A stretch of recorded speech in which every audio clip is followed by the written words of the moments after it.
This is my demonstration using the software package Island. I've already downloaded and installed it. I'm going to be using a sample data set called Idaho. It is a list of 2 data frames. I'm going to be using just the first data frame for this demonstration, which is the presence absence data without the environmental data. I am going to estimate extinction colonization probabilities using an irregular sampling scheme function, which is this one right here.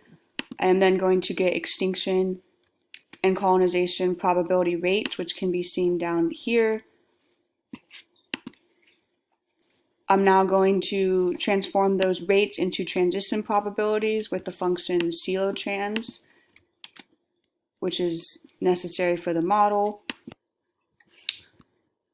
After I did that, I'm going to create a simulation data set, which is right here for 1,000 time steps.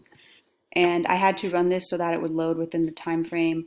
I'm then going to basically create a large summary of multiple simulations and part of that with the probability included. I am going to combine that into a data frame so I can graph it all.